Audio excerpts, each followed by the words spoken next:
Every year, Zambia joins the rest of the world in commemorating the International Literacy Day, which falls on the 8th of September. This day is observed in order to remind individuals, communities, and the citizenry about the importance of literacy.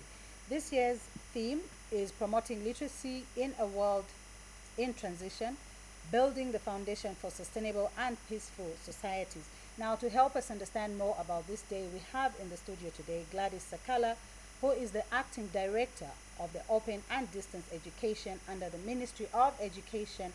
On my far right, we have Gift Monsanda, who is an education advisor at VVOB. And I'm your host, Delia Chaya. Ladies, you're welcome to the program. Thank you.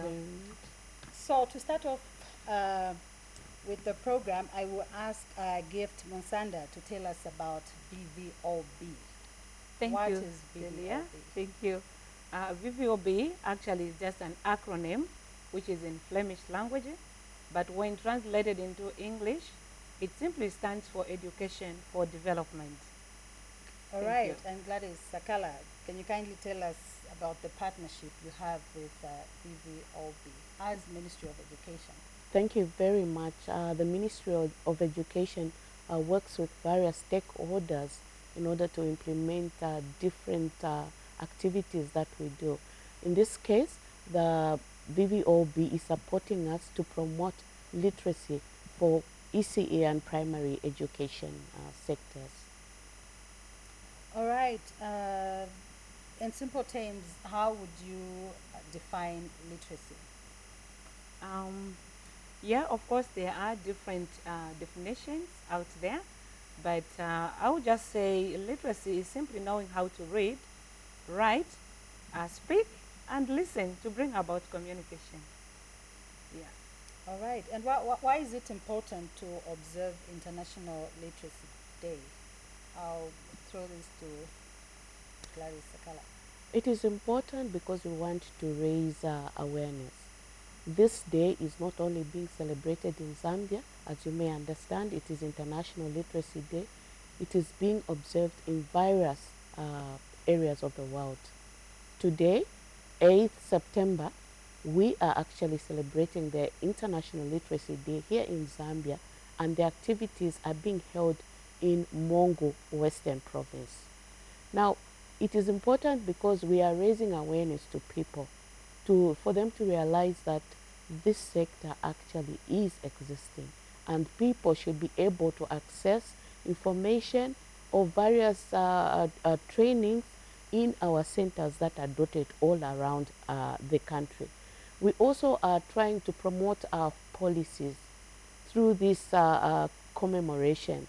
So policies are discussed, so there are various meetings happening.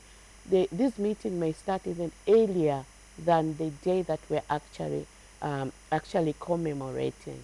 And then we also realize that there are individuals around that are contributing to the development of literacy in Zambia. And some of them are being celebrated on this day. So some people in certain times are awarded for whatever they have done, and this actually uplifts the policy towards literacy, and a lot of people are able to join in and come and move the country forward. All right, and getting back to the theme, which reads promoting literacy for a world in transition, building the foundation for sustainable and peaceful societies. How would you interpret this theme? Thank you, Delia. I think my interpretation of this theme, I would just want to say, to me, it's something just like an alarm that has been set to remind all individuals, okay, to reflect so that we are able to see where we are coming from, where we are, and where we are going in terms of the skills acquisition, how our communities are being literate. Are we in a position where we feel we are saying we are all there, or are we still having some roles that we need to play in ensuring that everyone attains those levels of literacy that will make a society that is actually peaceful, or a society that is actually equalizing for everyone? We shall go for a short break. Stay tuned. Know Your Institution is a program that brings direct to your home everything you need to know about the institutions of our country. Watch Know Your Institution every Tuesday at 18:30 hours. Catch the repeat every Wednesday at 11:30 hours. Only on Zanis TV, Channel 6 and Channel 458 on Topstar. Zanis TV, the People's Channel. I'll give this one to the Ministry of Education's representative. How do you promote literacy now as compared to the times before? We use various ways, and one of it we've realized is to actually invest in early childhood education. Just like we are working with VVOB, we're trying to invest skills as early as possible so that the learners will contribute to the development of the nation. We also provide access. We make sure that access is given even in various communities, especially our communities that do not have a lot of infrastructure. So we support through provision of these facilities. And we also are removing barriers. You know, there are various barriers that we are encountering, such as both poverty, discrimination. You know, you are in an area, so there's no discrimination. We are trying to incorporate everybody, especially girls and women, because our culture sometimes will ask us to do things in a particular way. But we've seen a lot of girls and women coming because of the good policies that we have. All right, would you like to add on to that? Do you have any Yes. such programs? Sure. I think as she has just mentioned that we are in partnership, working hand in hand with the ministry. We are implementing as VVOB an intervention which is called TAO, which simply means teaching at the right level. Okay, we are saying teaching at the right level because we are looking at the way learners learn. We believe that in a practical example, if you were to go to a classroom situation, we understand that learners do not learn the same. There are those variations. Even when they are all under one roof, under one teacher, okay, they will learn differently.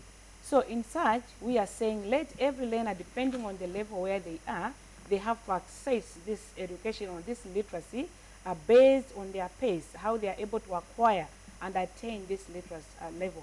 So like what we are doing, which is actually a good thing as to compare to before, we are looking at the gap that is there in society, where we have a number of learners who are just out there. Some of them have just dropped out from school because they couldn't make it. They couldn't attain these literacy skills to make them be able to excel and go further. So we are saying under the teaching at the right level, we are, tracking them back to find where each one of them is through the assessments that we are conducting. So there are many assessments. There are 3 actually, like baseline, midline, and endline. So what we do, we take a class, for example, grade 3. In grade 3, we are going to assess all those learners, and then from there, we are going to be able to establish where each one of them, and depending on the level of the learner, of course, 5 levels will come out, and depending on that level, some of the learners within one roof, under one teacher, will be beginners. A learner who can't actually recognize any single letter sound. And there are learners who are actually at later level. They are only able to recognize a letter sound. You bring them a word, they are unable. So you see those different levels. There are those in word, simple paragraph, and story level learners. So what we are doing in teaching at the right level is that when we have assessed these learners, under the remedial policy that we are supporting the ministry, we are going to create, or we do create, a 1-hour period where we are going to do a remedial for them. So what it is that a teacher groups those learners according to the categories. For example, grade 3, 4, and 5, all those who are belonging to the beginner group in that particular class, they are going to be put together in one basket. Beginner in grade 3, beginner grade 4, beginner grade 5. We put them in one basket and we say this is a learning level group where one teacher has to teach. And of course, from the 5, we make them all become 3 beginners, and later will be put under one basket and given to one teacher. So what it means is that depending on the levels, if it's beginner and later, for example, we have selected activities that are supporting those learners. Okay, it is a faster way of helping them to catch up with their friends.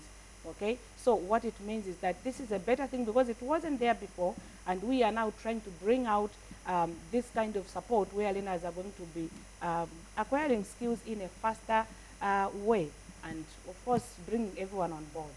Thank you. All right, so the Ministry of Education's representative here did mention that they have skills development programs, but then there are sections of society and communities that believe that being educated or speaking English is not a level of intelligence. Why would you say literacy is important to societies and communities? What is the importance, so to say? Yeah. Just to be practical, one of the things is that it is important for, just this literacy to be there. One of them is that we are able to interact just the way we are together here. We are able to understand each other. So we are saying literacy is a tool that is like an equalizer, a tool that brings balance, okay? It brings out people no matter where they are, who they are, okay? It unifies them to a certain standard where they'll be able to share ideas, they'll be able even to respect each other's culture, you see? So there's a lot that is just embedded.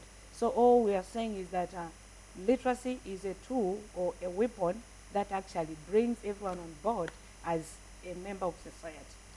Does it put people who are illiterate on a lower level in society? I mean, your explanation. Not really that, but what we are just saying is that, of course, when there is literacy, or maybe there are literate people and illiterate people, just on its own, there is sometimes where maybe one of the units or one of the segments may be disadvantaged at some point, because let's talk about maybe the section of the illiterate, people who cannot manage to interpret things, even when information is around them. They can't make use of it. They can't understand everything. So they are disadvantaged, but we are not saying they are less important to, it's just that they missed out something, and not everyone was having that opportunity to learn. So we respect everyone the same, but what we're just saying is that this literacy program, or the literate part of it, brings an equal opportunity of getting information. There's a lot of information around which can support us in developing our societies and our nations, and even as individuals on our own. All right, and what sort of policies does the Ministry of Education have to help youth, women, and men attain the desired literacy levels? There are various things that have been put in place. The ministry recognizes that in certain places we do not have infrastructure. Infrastructure such as technology, we do not have power maybe, and we have taken into account all that, such that in certain places we're using print materials. So learners will be able to access such facilities using the print method. Those that are in areas that have the technology can also go to that place, and to these places that have access to technology, internet in certain places. And for now, most of the people have mobile phones, so they are able to access whatever information they would want, probably online on their phones. So there are various ways in which we are doing that. But again, in the books that we have, people are able to come for what they want. Because literacy, like my colleague has said, is not only being able to read and write. It's in various forms. For example, now, people being able to communicate using the computer and every other thing. So it is being able to communicate through symbols, being able to communicate through understanding what, interpreting what you are trying to communicate, so that the other person is able to understand. So you may be able to communicate in a local language, but the other person is not getting the information, so there's no communication there. So the ministry is trying to emphasize that people can communicate in other different ways, and they are if it is adults, they are able to come to our centers, and there they will prescribe what they want. I want to learn through this facility, maybe audio in my local language. And so you have all these skills around. And skills also that will be provided are skills to do with just using hands. Someone has never been to school, is sitting under their father who is a builder. That builder will perfect their art. But one thing that has happened is that these people do not have the qualifications, okay? So when they go to our centers, we work with other ministries. They are going to be given certificates that they'll be recognized to be able to teach others, to be able to work with others, and sometimes to be able to get contracts. And that will enhance their sustainability, and they will be able to move on and support the young learners that are in schools. All right, so today, 8th September, Zambia has joined the rest of the world in commemorating International Literacy Day under the theme Promoting Literacy for a World in Transition, Building the Foundation for a Sustainable and Peaceful Societies. We'll take another break. Don't go away. Woman Thou Art is a program that offers counsel to the female flock, sharing real-life experiences and providing guidance to the women and young girls on the necessary steps and conduct that will help shape and nurture a sober society. Watch Woman Thou Art every Sunday at 14:30 hours.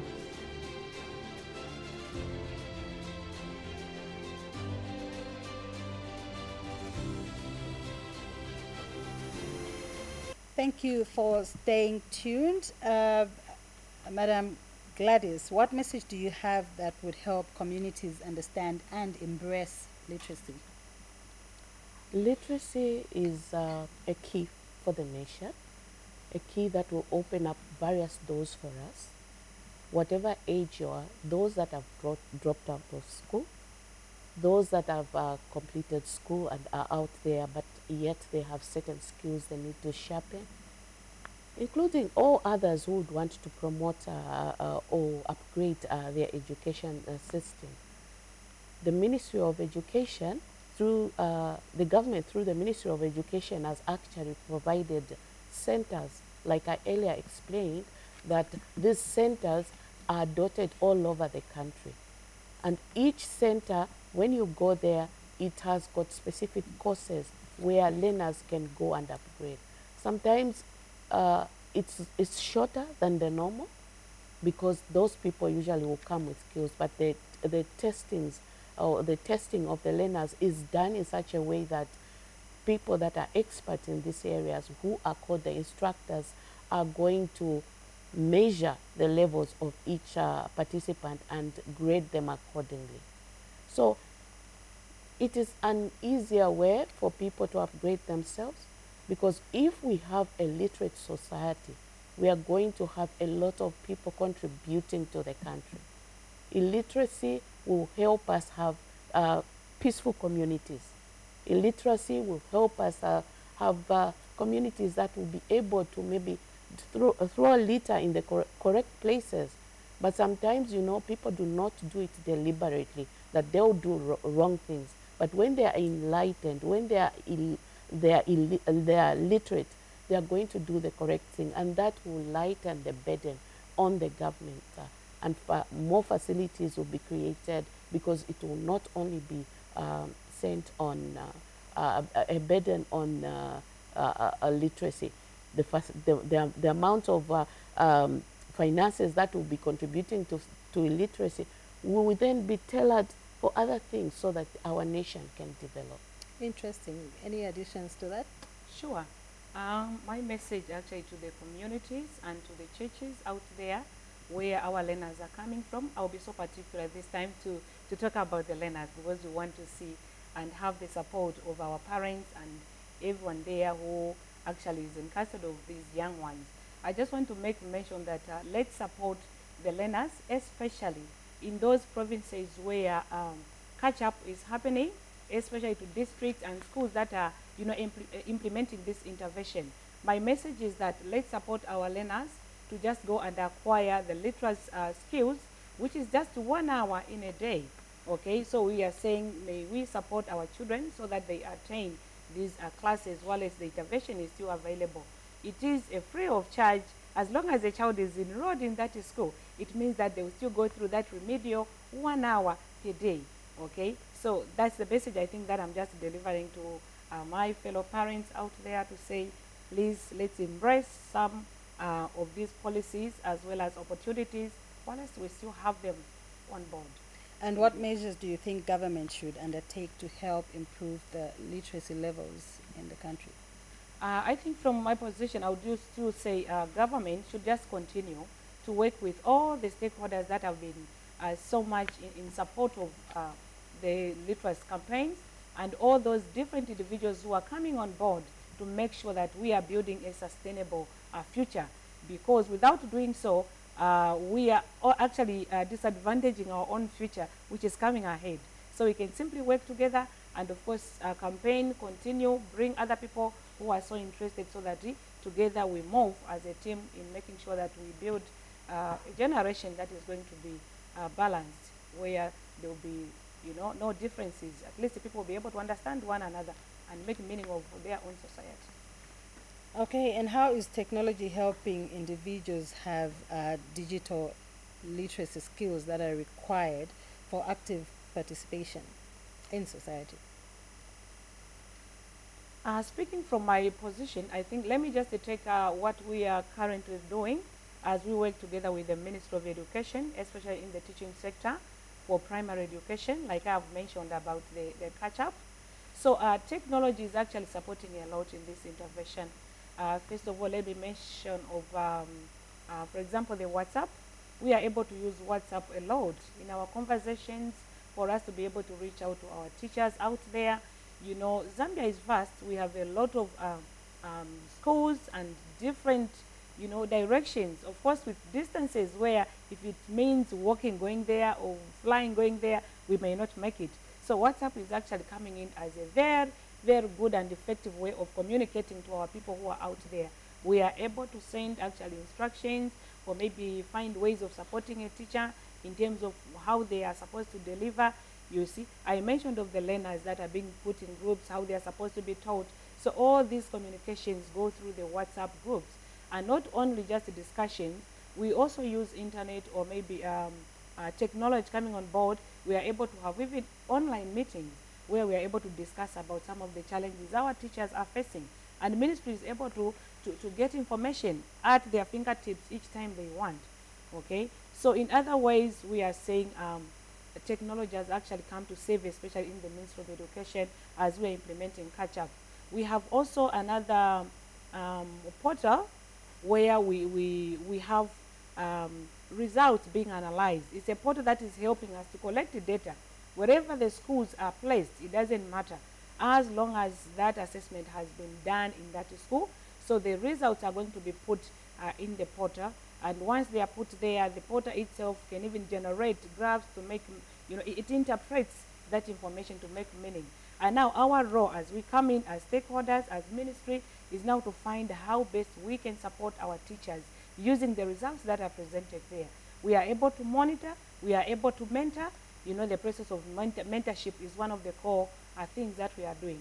So we are using technology a lot to mentor our teachers. When we are mentoring, we are trying to just support them to say, this is how you do it. Okay, how you did it was this. Now we want you to add this. We want you to do it this way. Okay, we are able even to see the gaps where we need to come in. Ministry is able to see which area of support is needed. If it is teacher A, where does he or she need support? So technology has actually come to save us a lot in the intervention with our colleagues and ministry people. So we appreciate for that. Perfect. And does the ministry have any programs that provide digital literacy skills? Yes, the ministry actually has embraced the integration of ICTs in whatever form of teaching we are doing. And one of them is that we have a radio station, which is on 102.5 FM, where we have audio programs, various audio programs, including literacy programs. Apart from that, we have a television station which is located in Kitwe.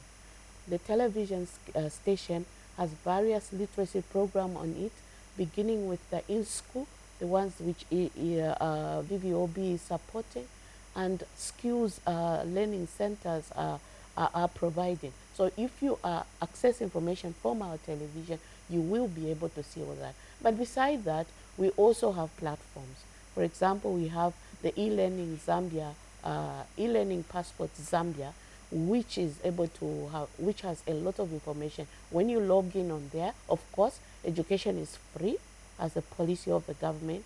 You only be able to log into that platform, and when you log in that platform, you can access various information, including we have put a special set for the literacy part, where learners who have dropped out of school, learners that are not in school because of the areas where they are able to access all our content. We have about, currently, we have about 3,161 content. These are courses on our platform, the e-learning. All for free? Yes, all for free. So all you need to do is you log in. It will ask you for all the logging in details, basically for us to use and measure how many participants are coming to our platform. And we have a number of, and this platform, for example, was only opened in February. And we have more than 4,000 learners on it. So the ministry is trying to use that. Apart from that, again, the radios, we do not just broadcast on our radio station. We work with various other partners like VVOB and UNICEF, UNESCO, a lot of other partners, depending on what area they are in, who are able to supply radios. So we get our audio content and put it on some saving devices, and then learners sit in various places and they are able to play the content as they want and when they want and where they want to play it. Of course, some people will sit around together, others will do it individually and use the radio to do that. And that's very cost effective on the end of government. And sometimes you have energy efficient radios which just use which are dynamo driven. Others use low tech, such as batteries, and that is how the ministry is trying to integrate the use of ICTs in promoting literacy. Okay, so for the sake of the viewers who may be interested, especially the online platform you talked about, can you briefly take us step by step? How does it work? What's the website? Okay, the website to the platform is Zambia Learning Passport .org. Zambia Learning Passport.org. So when you go to that platform, you're going to open, and it's self-directed. So you're going to see, they'll tell you, if you click here, you're going to find this material. Click here, but before you go into the course, you're supposed to register. So you will register, which is online, which is very simple, on your own gadget, on your phone, anywhere else, and you'll be able to see this information. And it's quite a number of information, because we have certain books uploaded, policy documents for the ministry are also on the platform, and anyone is able to access, especially the literacy materials that have been put there. That's also for primary school learners and secondary school learners? Yes, secondary school learners could be, because you know, when we talk about learners, the area of learning that literacy supports, it could be at a lower grade. Some learners would drop out at early education, such as grade 4. Others will drop out at secondary level. Others will drop out at various levels. So we have information and the content that is related to learners from ECE level all the way up to out of school. All right, so just to wrap up the show, if you may wish to answer, how can literacy support climate change education and environmental sustainability? Technology, yeah, technology. Right now, we are starting in Zambia. There's a lot of work that is happening in Zambia, and the Ministry of Education in certain schools that I have been to are promoting that by growing trees. You know, one of the cause of us having difficulties in climate is because we have the areas are deforested, and because we do not have trees, we need to plant. So certain schools are doing that. However, there is a lot of information online, and because some of our learners are able to access that, they'll go online and they'll see what's happening in other countries. And I'm sure that there's some advocacy programs that government, through the green economy support, they are able to share that. And I know most of the time they'll do it in the schools because of the populations that we have. They'll do it in our compounds where we have a lot of learners that will be able to come. And a lot of them, actually, learners realize that. I remember meeting one learner making baskets out of plastic. And that was a way of curbing us polluting our environment, hence the climate changing. So I think there's a lot that the ministry is able to do. Not only the Ministry of Education, but other line ministries that are stronger in such areas. All right. Do you have any final words as we celebrate International Literacy Day? Yeah, maybe just to add on the points that she has risen on how based maybe on maybe how do we engage maybe in societies on how we can look at how we can support the climate change in terms of making it sustainable. I just want to give a practical example. Of course, we are in many areas, like in different provinces, but to be specific, let me just say Central Province under the primary sector, as we are doing the implementation of catch-up. I want to just make mention that we have also brought in the materials, okay, the learning materials that we give out to the learners. We have thought that it is, of course, through the request of the donor, through the materials that we're giving out to the schools, it can also be a better means of transforming this information. So through our donor, we were able to create materials that actually speak more about how we can keep a sustainable environment. How that works is that even the stories, remember when we are bringing out materials, there are pictures, there are written documents. So in terms of pictures, we have also just looked at pictures that are actually speaking something to help learners understand that we have to make our environment be sustainable. The stories that we have put in there as students are reading in class, they are stories that have been made in a way that they actually are singing for a sustainable environment. Okay, we are avoiding stories that would talk about maybe destruction of forestry, stories where there is a lot of hunting, where we are just like destroying nature at some point. So we are trying to bring in an environment where learners from an early stage, they are already able to read those stories of interest which are directing them that we have to be responsible individuals in ensuring that we preserve nature so that, you know, as it has the greatest impact on the climate change. So I think that is my contribution towards that. Well, thank you so much, ladies, for coming through to our studios. It's been great having you. Thank you so much. Thank you, Delia. Well, that was Gift Musanda from VVOB and Gladys Sakala from the Ministry of Education. On behalf of my producer, Chisha Mutale, and the rest of the Zanis crew, it's pleasant viewing.